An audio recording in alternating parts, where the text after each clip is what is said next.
بت پرستی آخر یہ شروع کیسے ہوئی؟ یہ ایک ایسا سوال ہے جو ہمیشہ سے پوچھا جاتا رہا ہے۔ چلے آج اسلامی روایت کی روشنی میں دیکھتے ہیں کہ توحید سے شرک کا یہ سفر شروع کیسے ہوا۔ اور یہیں سے ایک بہت ہی حیران کرنے والا سوال سامنے آتا ہے۔ اگر انسانیت کی شروعات ایک خدا کی عبادت سے ہوئی تو پھر اسلام کے سب سے مقدس مقام یعنی خانہ کعبہ میں پورے 360 بت کہاں سے آ گئے؟ آئیے اس تاریخی گتھی کو سلجھاتے ہیں۔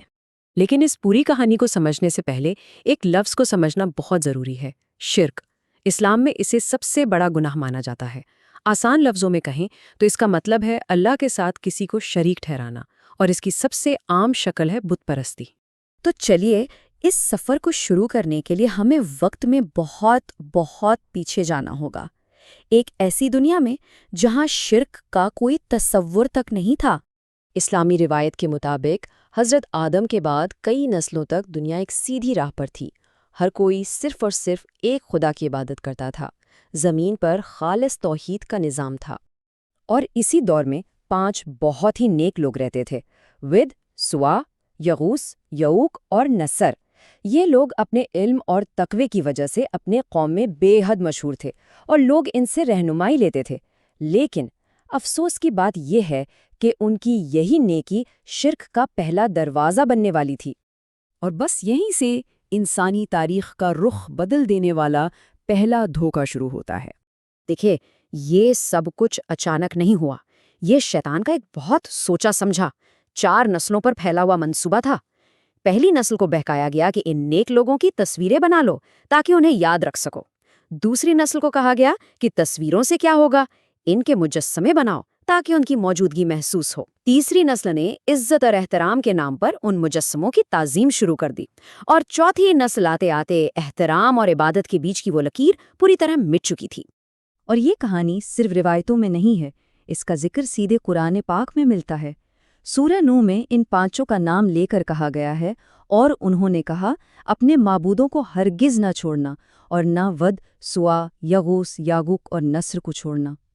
اور اس پوری سازش کا نتیجہ یہ نکلا کہ ود، جو کبھی ایک نیک انسان کا نام تھا، وہ تاریخ کا پہلا بت بن گیا جس کی اللہ کے سوا عبادت کی گئی۔ یہ انسانی تاریخ میں ایک بہت بڑا اور بہت تاریک موڑ تھا۔ لیکن یہ کہانی یہاں ختم نہیں ہوئی۔ اب دیکھتے ہیں کہ بت پرستی کا یہ فتنہ پھیلا کیسے۔ ہوا یہ کہ یہ فتنہ صرف حضرت نوح کی قوم تک نہیں رہا، یہ غلطی تاریخ میں بار بار دہرائی گئی۔ حضرت ابراہیم کے دور میں لوگوں نے چاند، سورج اور ستاروں کی پوجا شروع کر دی، اور حضرت موسیٰ کے زمانے میں تو بنی اسرائیل نے خود اپنے ہاتھوں سے سونے کا بچھڑا بنا لیا۔ ہر بار وجہ وہی تھی، اللہ کے علاوہ کسی اور کو طاقت کا منبع مان لینا۔ اب آتے ہیں خاص طور پر اسلام سے پہلے کے عرب پر، اور دیکھتے ہیں کہ یہ فتنہ توحید کے مرکز یعنی مکہ تک کیسے پہنچا۔ وہ شخص جو جزیرہ نما عرب میں پہلی بار بت پرستی لے کر آیا، اس کا نام تھا عمرو بن لہے۔ اسی نے اس سرزمین پر شرک کی بنیاد رکھی۔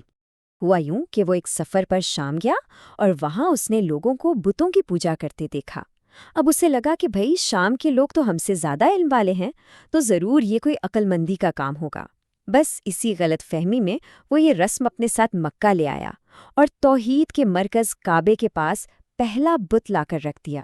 اور اس ایک شخص کے ایک کام کا نتیجہ کیا نکلا؟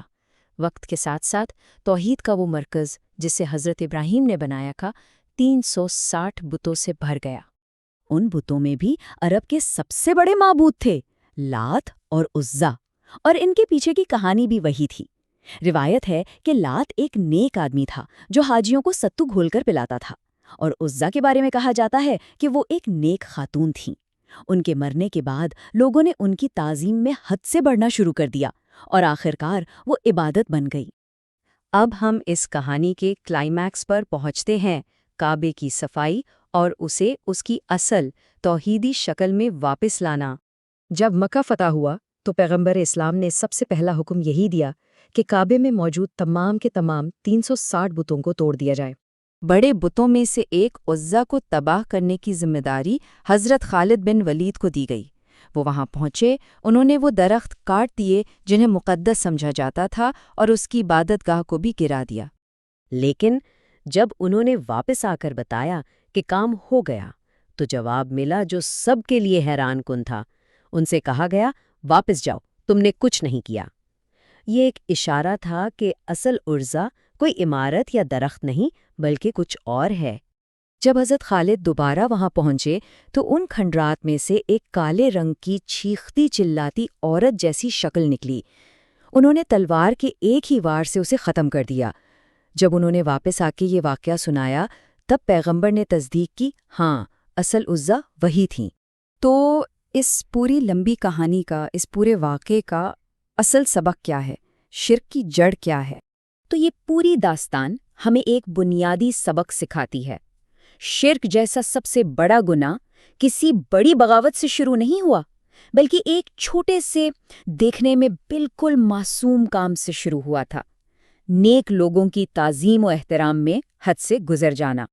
اور یہیں سے وہ سوال پیدا ہوتا ہے جو آج بھی اتنا ہی اہم ہے جتنا ہزاروں سال پہلے تھا، احترام اور عبادت کے درمیان وہ باریک لکیر کہاں ہے؟